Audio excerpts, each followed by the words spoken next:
Hello and welcome. This is the Spooky Frog Horrifying Book Podcast. I am a Samantha. I am a Jeffy. And today we are doing a book that I really got like way too into. This is The Scald Crow by Grace Daly.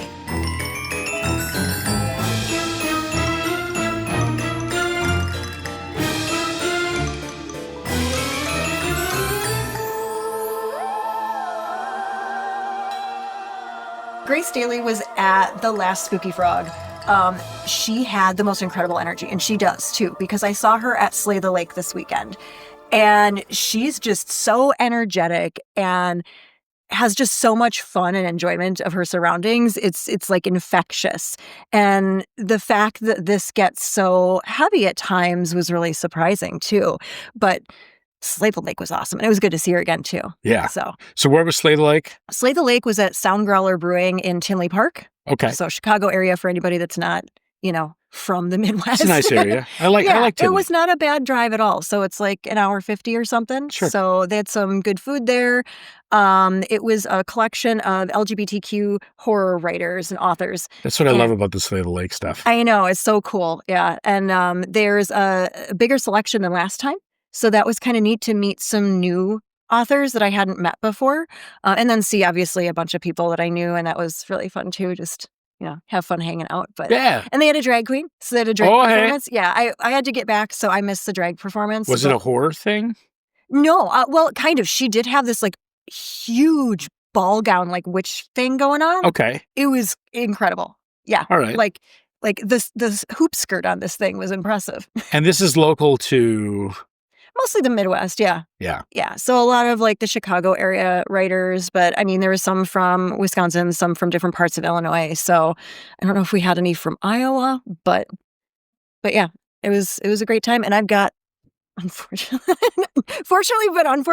so I got another stack of books. Oh, dang. Because I can't stop myself. And I was just like, oh, that sounds cool. Yes, here is my money.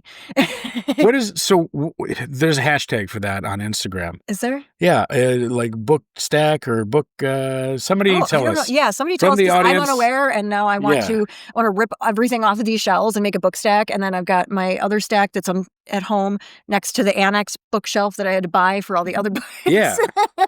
You start talking books. Yeah. I'm actually going to Google something. That. Yeah. Well, so while you do that, I'm going to actually show off some of the books that I picked up at Slay the Lake and talk just a little bit about them briefly, because we will go into those more in depth at a later date. But one that I had been meaning to pick up, it's by Mo Medusa, and I meant to pick it up at Spooky Frog, but I totally forgot. But it's this cute, adorable small book called The Rollator from Hell. And a rollator is one of those walkers on wheels. So it's a possessed walker. Yeah, that's about right. Which I feel like we're going to need that someday. What is No Medusa? What is that? Mo Medusa is the author. Oh, Mo Medusa. Yeah, Mo Medusa. I said No Medusa. No, we want Medusa. 9. We like Medusa. Okay. Yes, she's great. So Mo Medusa, as in bring more Medusa? Yes. All right. More Medusa, because I want more of this. Damn right.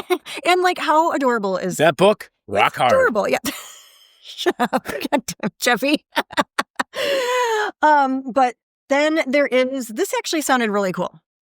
Escalators to Hell, which is shopping mall horror. So are you just having trouble? This is Sam telling us that she's feeling old.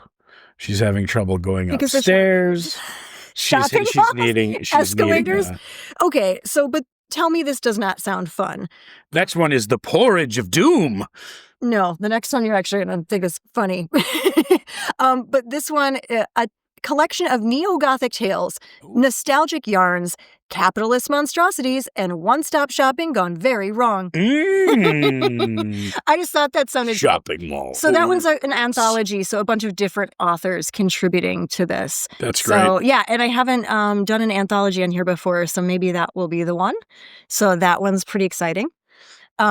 These are really short. Some of these are super short. Which is great. I mean, how popular did the 2-sentence horror thing get?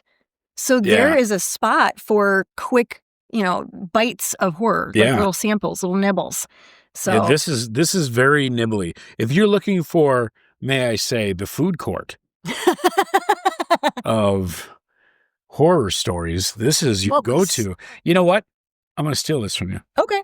All right. Jeffy might actually read a book. We got him.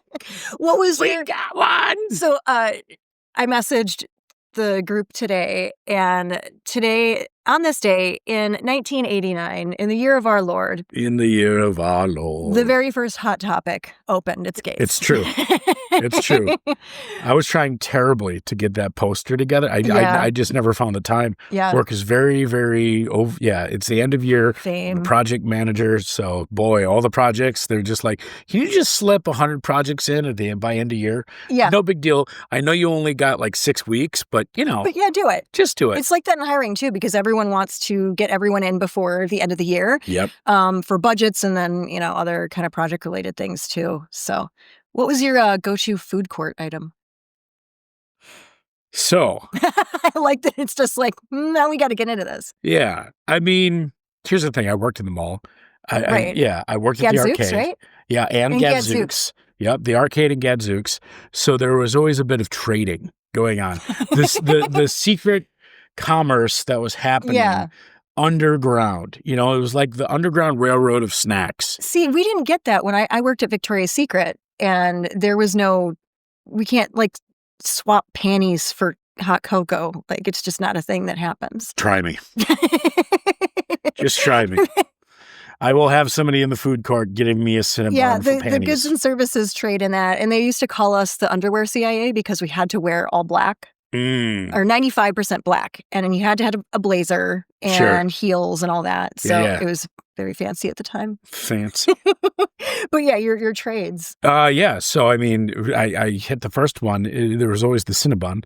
Oh, so, you got to make friends with the Cinnabon people. Okay. But then the anti-ans. Yeah. You got to get the anti-ans. I'm not a fan of anti-ans. Well, you're wrong. I don't like pretzels, though. So, I mean, that might be a problem. That would be the start of the problem. A, they're dry. B, Wrong. They're kind of flavorless.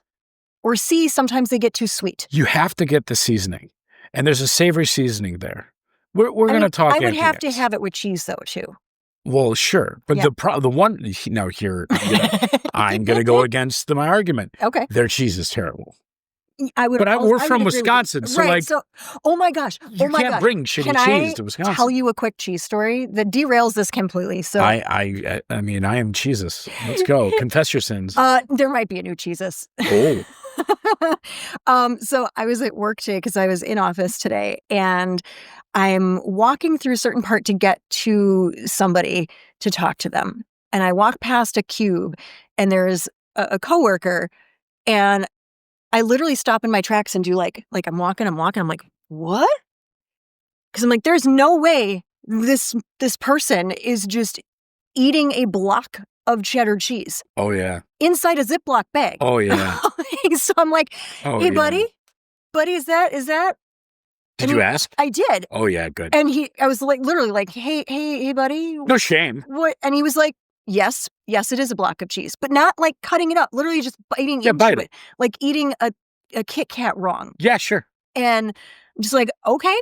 Apparently it was cheddar? It was cheddar. It was homemade smoked cheddar. Oh. Yes, so that's my... Homemade? Right, he didn't make it. Somebody else homemade it, though. Oh, okay. Homemade. Sure.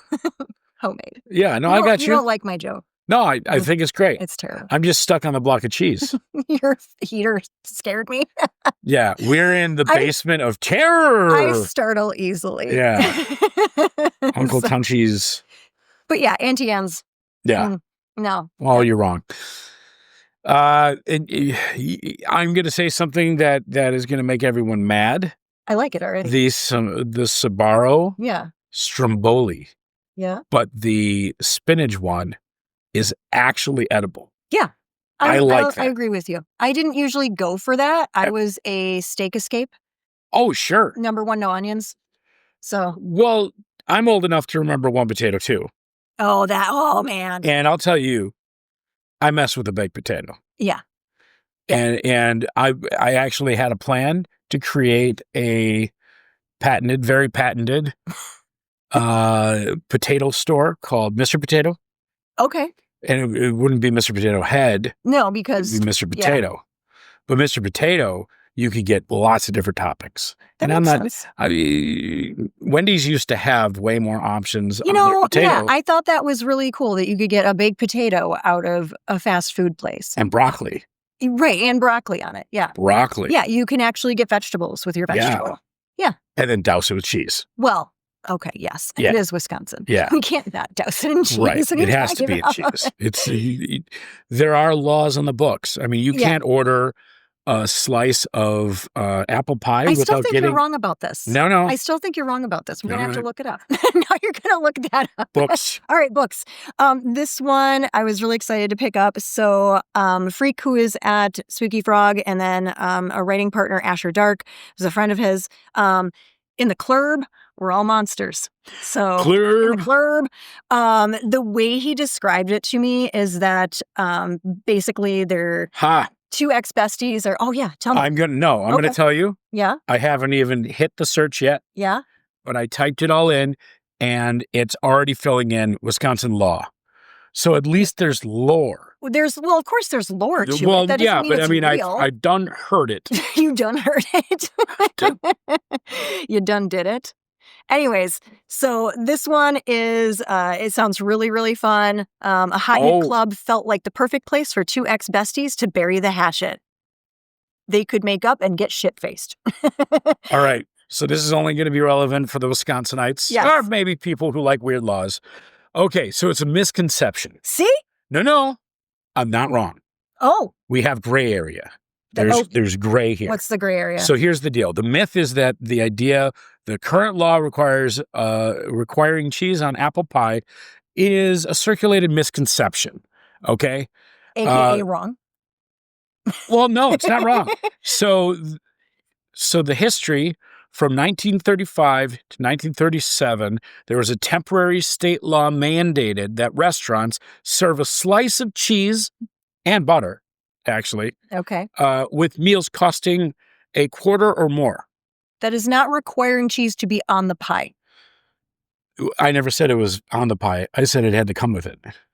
I didn't say on it. You implied on it. No. You implied on it. Came with it. That doesn't mean on it. But it comes with any food, not just pie. Yeah, but that's saying nachos, the cheese always is on top, which the preference is not to have it on top. I actually agree with that because who wants to stick your hand in a bunch of cheese and then all the nachos get soggy? Well, also... This is a design flaw. Well, also, I'm going to be mad at you for a little while after we eat nachos together. Why? Well, because there's going to be the pieces that have all the stuff. Yeah. Right? Yeah. And then there's going to be the chips below it. Right. Have no stuff. Yeah. I don't like that either. Anytime I go with somebody... They need to stop getting taller. They need to be wider. Anytime I go with somebody, they do not have good nacho etiquette. You have to have good nacho etiquette. There has to be etiquette here. All right, people?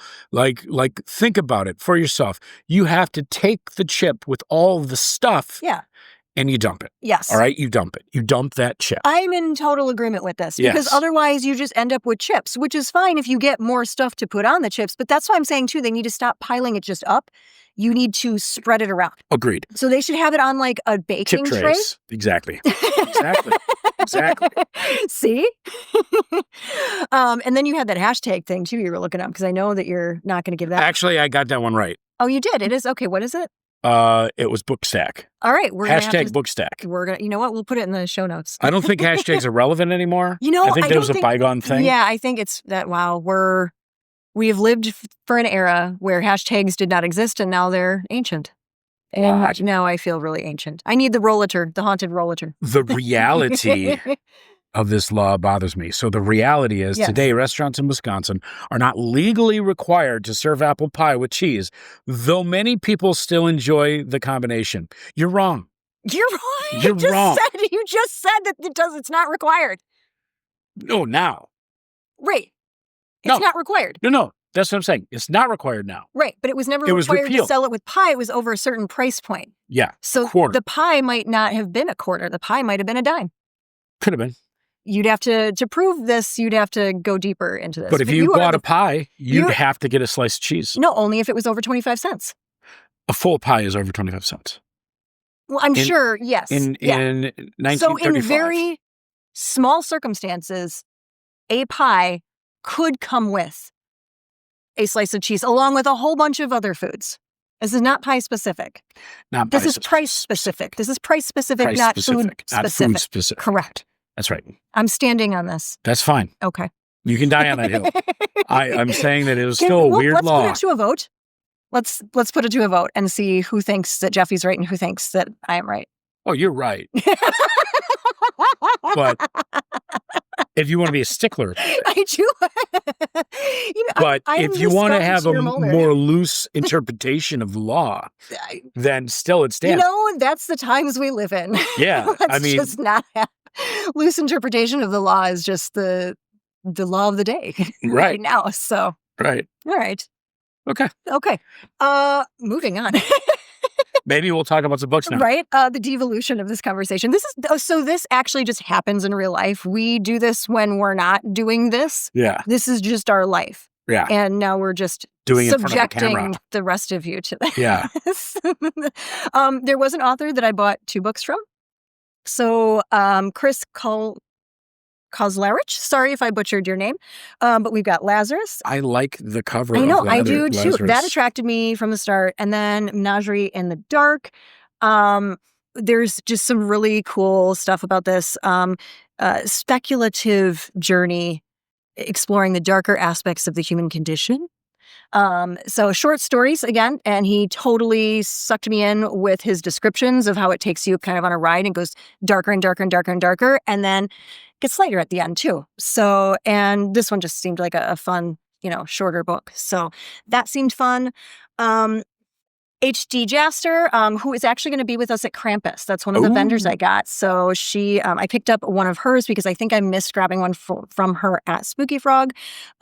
This is part of a series, but you don't need to read the first one to read the second one. And this one had some really just cool stuff in it that I wanted to check out. So that's why I have number 2 and I don't have number 1. So tackling that first. And then this author was super cool. What is this book? What is this bookmark? Well, I was going to show you. It seems pretty great. Oh, wow. Isn't that awesome? I was going to show that. So Twice Removed.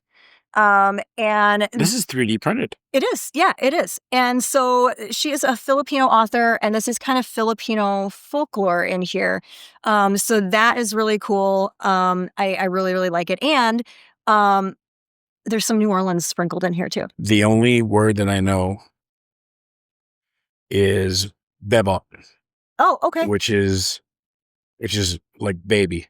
I only know pasalubong, which is like at least the way. So my uncle's first wife is Filipino, and so I grew up with her like the first 17 years of my life before they separated, and so that was like I think it's a word for gift, but like there's another implication there. So what her tradition was, and I don't know if this is ubiquitous around Filipinos in general for gifts, but you would get like a main gift and then hide other little gifts inside the main gift. So if somebody bought you a jacket as a gift, there would be little gifts in the pockets. And so that was a nice tradition that, we had growing up because of her. So that's super cute. Yeah, it was really, really cute. I had a great time talking to Z.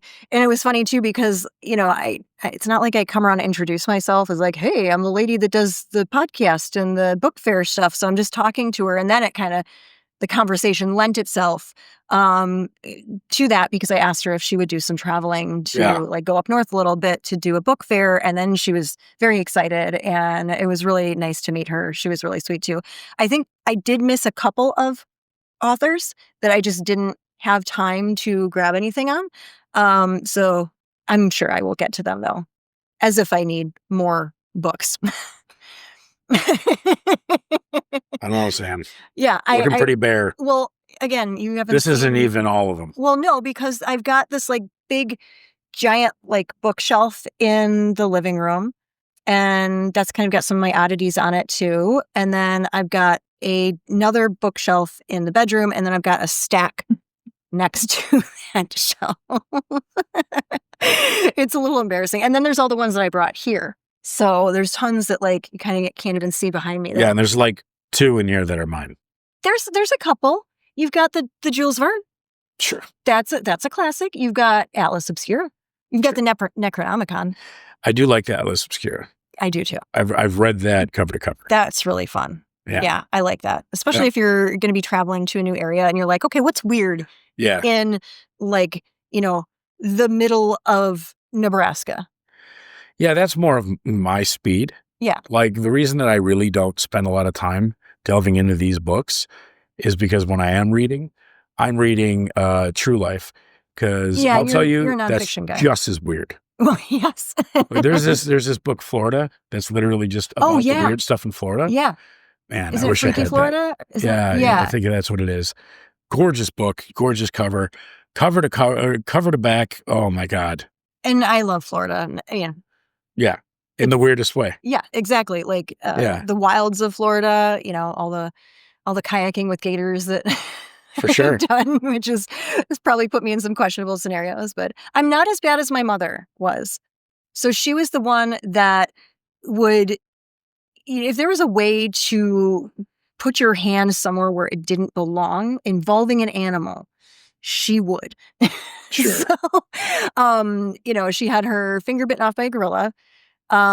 She had a snake like trying to digest her finger when I was a little kid for a while. And like, it took a while and they had to it eventually let go because it realized it couldn't eat her finger. So that was fine. The snake was not harmed in this process at all. Sure. Just stupid. Yeah. When my folks first moved to Florida, I got a call at work and I'm all worried. Like, hey, your mom's on the phone. I'm like, oh no, what has happened? And I pick up the phone and she goes, this is your mother. And I just really pissed off a dolphin. Like, who gets phone calls like this? Who gets this was my life. So you're wondering how this happened. It's that. Sure. So, and my dad likes to tell the story of when they were kayaking and they kept going like farther and farther where he thought they really shouldn't be, getting shallower and shallower in all these little chain lakes. And he's like, Becky, we should really go back. Like, we shouldn't be in here. And all of a sudden they started seeing baby alligators. Sure. Which means there's a mama alligator somewhere real close who doesn't want you there. Yeah. So they, hightailed it out of there. Well, they're young, don't they? I'm pretty sure gators eat their young. No, not on purpose. Stop it. This is going to be all night, isn't it? Fact check. Fact check. We're going to have a separate podcast just on fact check so that we can just bore you by Googling things the entire show. So what do we got here? They auto-filled. They take care of their young. Yes, alligators can eat their young, but it typically happens when male alligators who don't recognize the juveniles. That's not eating their own young, though. They don't even know it's theirs. The mom alligators don't. This is a cannibalism where a larger or older alligator eats a smaller one. Yeah, that's just sometimes due to scarcity. Like, you fit in my mouth. Yeah. Yeah, I'm not saying that they purposely have a baby and then hamsters. Go, I'm going to eat you. Hamsters. Sure. They're just like, let me snack on that. Yeah. Yeah. Full snack mode. Hey, look, you came out of me. I'm going to eat that. I'm going to eat that, yeah. Yeah. This has gone some really strange places tonight. Like, alligators will eat their young just because they're stupid. Not on purpose, though. Well, they're not. Alligators are actually pretty smart. They actually can learn This stuff. is an argument in the other direction. That they need to eat? No, that they don't recognize their own young and go, eat that. Well, at a certain point, there's like a ton of alligators out there, and you haven't seen your young since it was an egg. So how are you supposed to know? Well, like the dad alligator I guess my argument is, around. If an animal didn't eat itself, it wouldn't eat itself. I guess.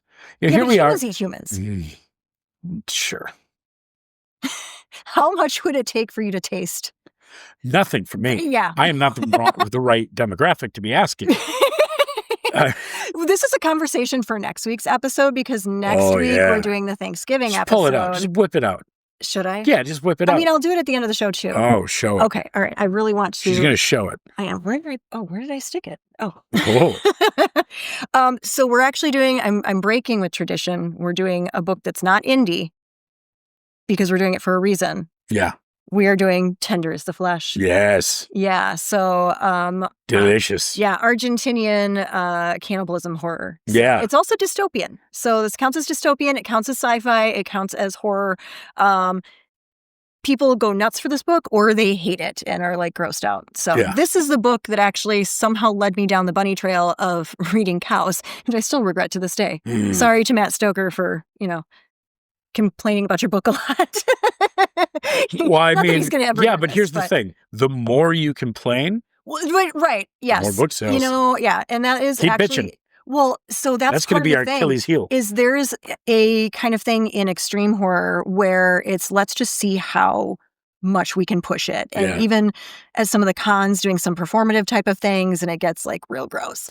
When Jon Stewart left the Daily Show, they gave him, Arby's gave him like a lifetime supply card of Arby's or something like that. And like this big award or something. They got the meats. Yeah, something like that. Yeah. Because he had spent so much time talking shit about Arby's, but it actually really helped their bottom line. Because people are like, I got to experience this awful thing. Well, yeah. Yeah. It's like when you're like, you taste something and you immediately turn to like your spouse or whoever you're dating and you're like, oh, this is terrible. Try this. For sure. Like, or this smells terrible. Like, check it out. Like, I don't know what our compulsion is as a species to just do that to ourselves. Well, yeah, I always go to the weird meat truck whenever it's at State Fair. The weird meat truck, yeah. I had a gator arm. Yeah, I didn't want to, like, I've had gator before, but I don't like when it looks like the body part. So you don't eat chicken wings either? I don't like wings. I just don't like wings. We've had this discussion. I don't like chicken wings. It's just, it's all bone and not a whole lot. It's like a lot of mess and work to get very little out of it. I like it. I like the work. I will eat the boneless wings, but then it's just chicken nuggets. That's a chicken nugget. It's just a chicken nugget. That's a fancy looking chicken nugget. Yeah, I mean, I'd prefer it be dinosaur shaped at that point. Agreed. Yeah. Yeah. I'm glad we agree on chicken nuggets. Yeah. But I mean, I'm going to go against chicken nuggets. You know what I'll do? What?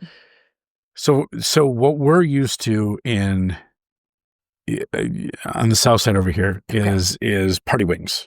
Party wings. What's the difference between party wings and regular Party wings are drummies and so you don't get the other weird ones? I prefer the chicken wing. Drum, wing. Oh, like a whole thing? And then like all in one, like not disarticulated? Yes. That's our word of the day. And you should pop and you should pop off the wing. Yeah. And you should Well, you like the crab legs and all that too. Yes. You like working for part of your food. Crawfish is a whole thing. I prefer not to work for my food. Yeah, I want to work for it. Yeah, I don't. Let me work for it.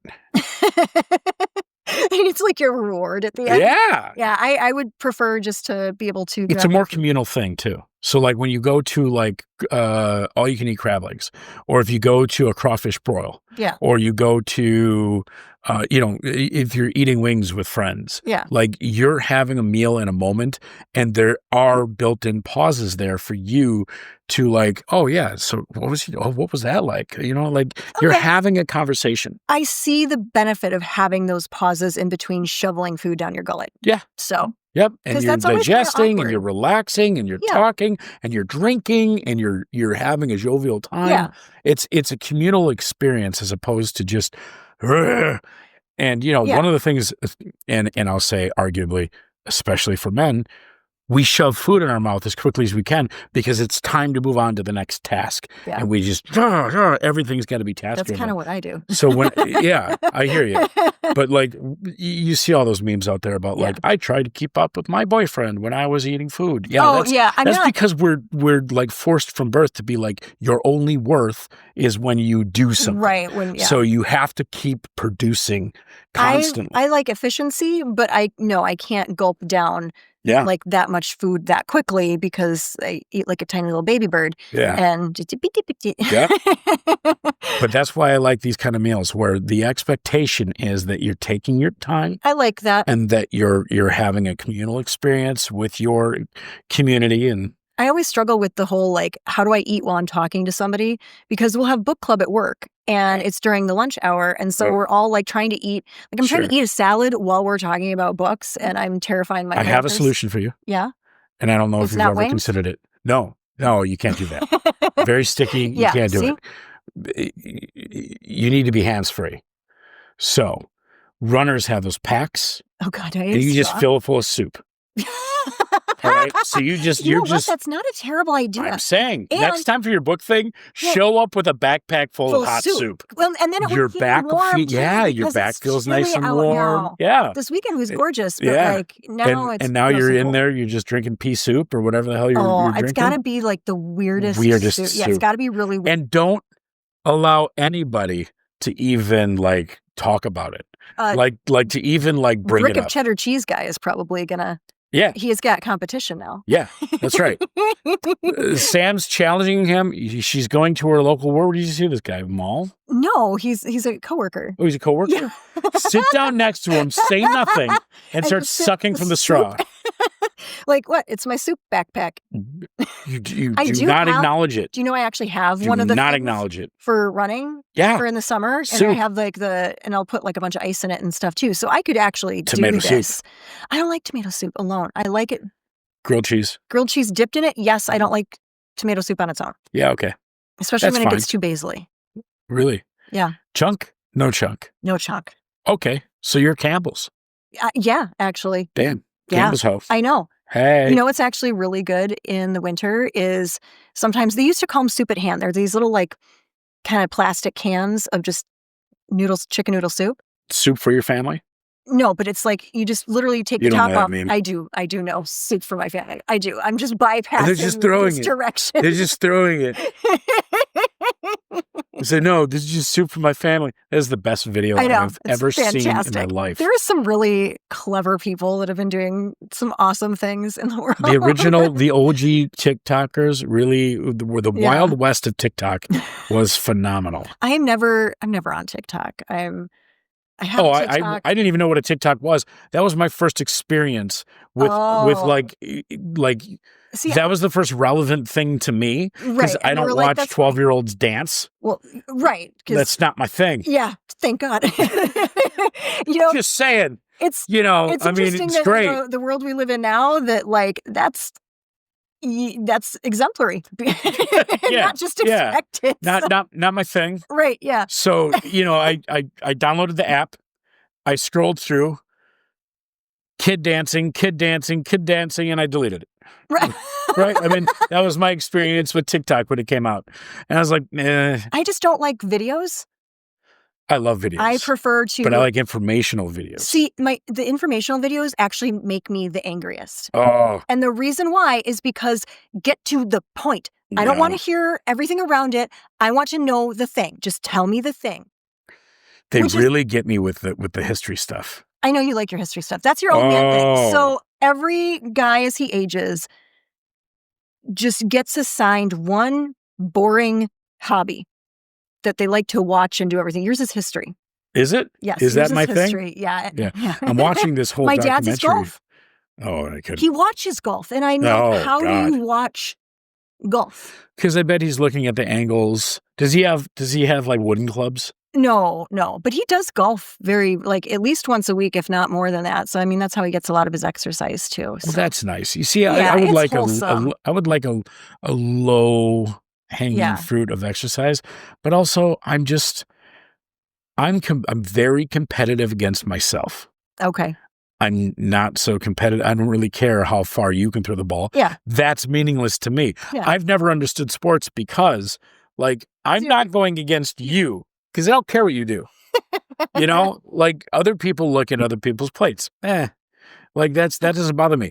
I look at what I did last time to see what I can do better. Yeah. So I don't know if golf is a thing like that, but like you're playing with other people. I mean, you don't have to. Dull. You can just golf on your own. Yeah. Yeah. Sure. But it's not boring. Your book? Yeah.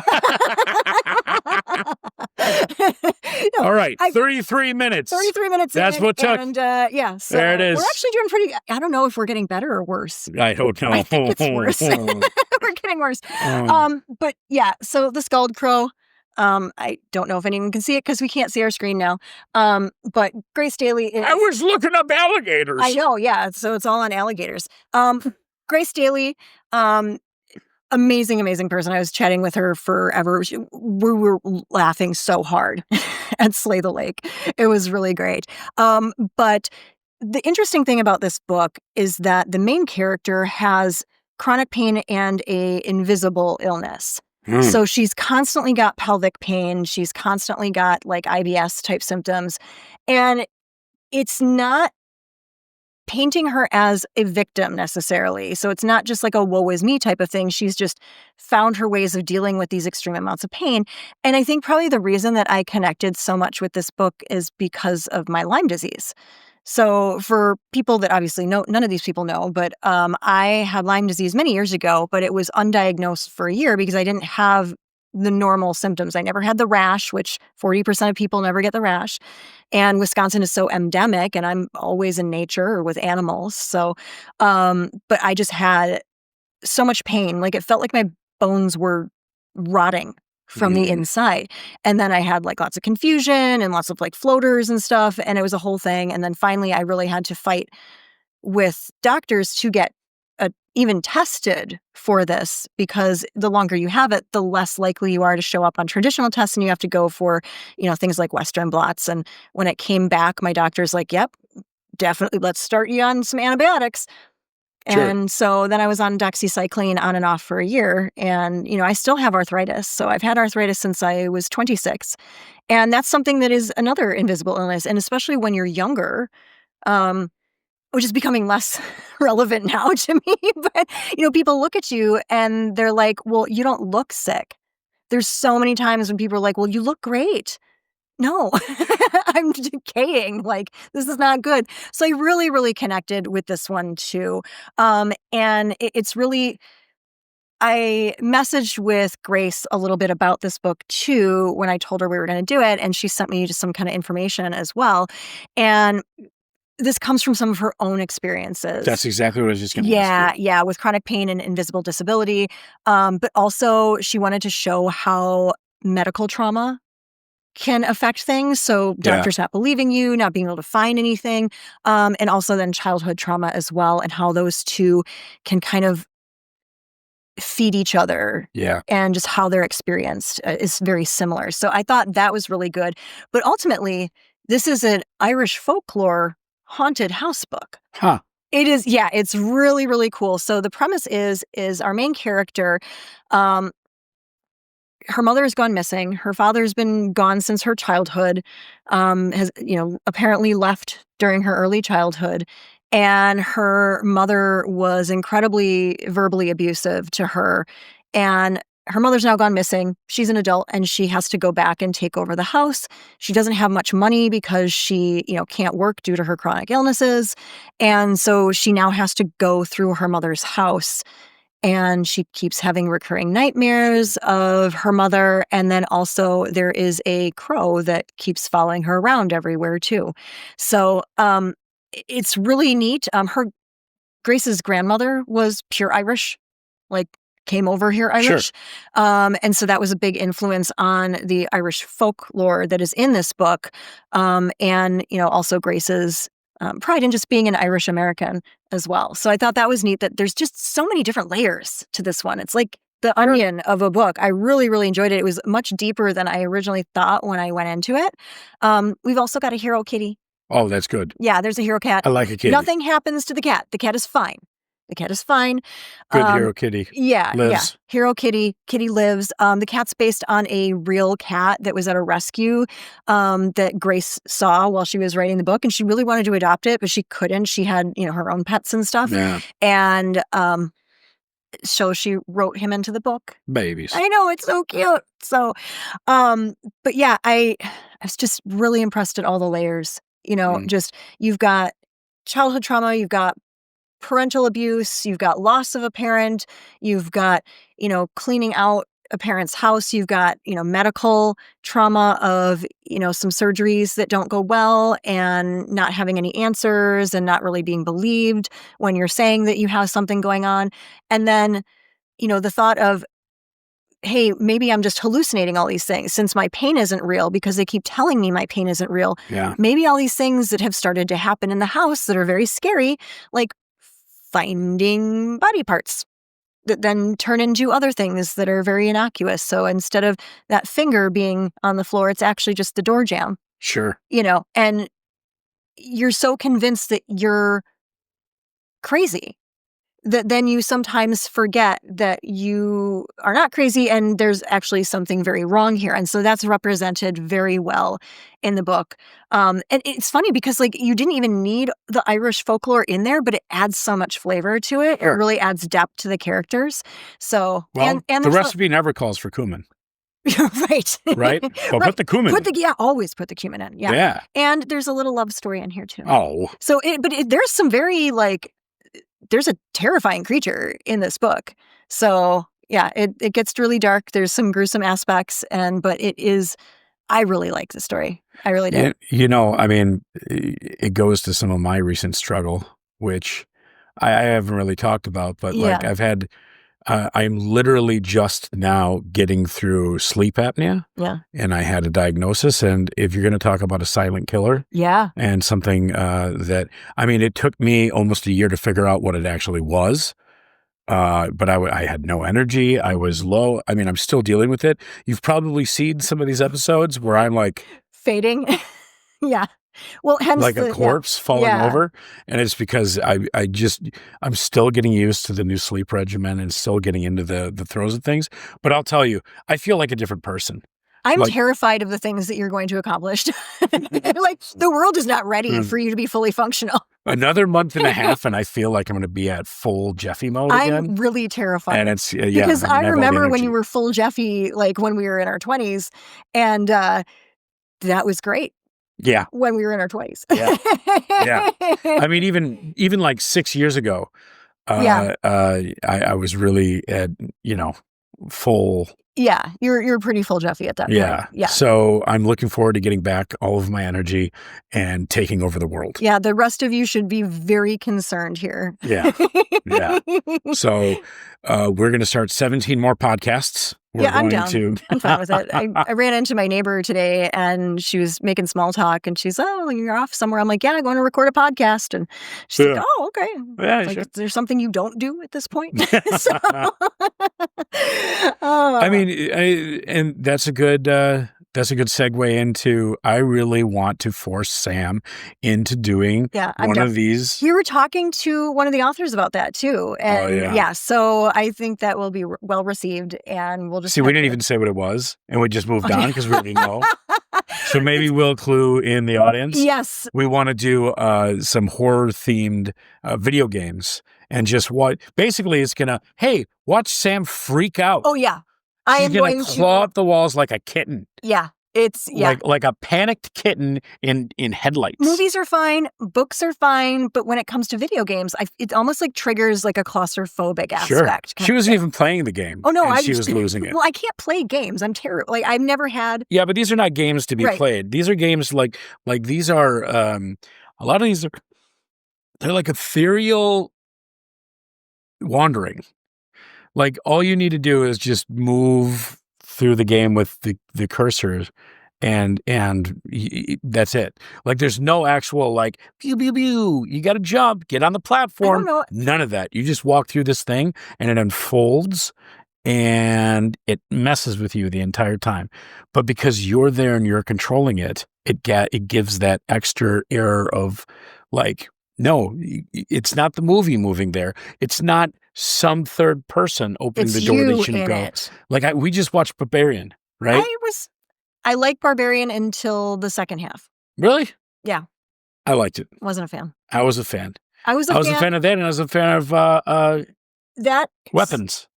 Both. So the reason I don't like Weapons, I actually did enjoy Weapons, but the reason I don't like it is the same reason I don't like Barbarian is it was great until they actually introduced the protagonist.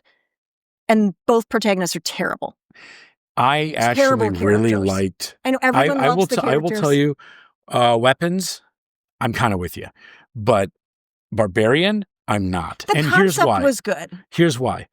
This is a washed up guy who's been doing this for decades. That is a hollowed shell of what he used to be. And the only thing that's left from his absolute reign of terror is this inbred creature. It reminded me of the X-Files episode Home, which is the only episode of X-Files to it aired twice. Once originally and then once on a Halloween type special, and then it was banned from television. But it gave me that kind of vibe.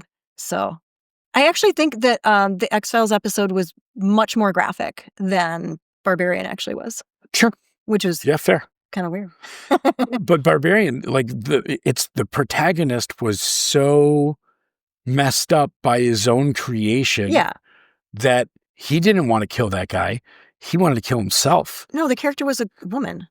No. Yeah. No, the main protagonist. Breasticles. No. The monster. That was the monster. Oh, okay. I'm misunderstanding. Yes. Right. Okay, sorry. So the guy who was in the basement that he was like, oh my God, he's got a gun. He's going to kill me. Right. Puts it right in his head and shoots his head. Yeah. Like he just wanted to die. He wanted out. Yeah. Because of what he created. Good. And he was stuck in his own, and he was stuck in his own mess that he created. Yeah. Holy, we're going to... This whole conversation.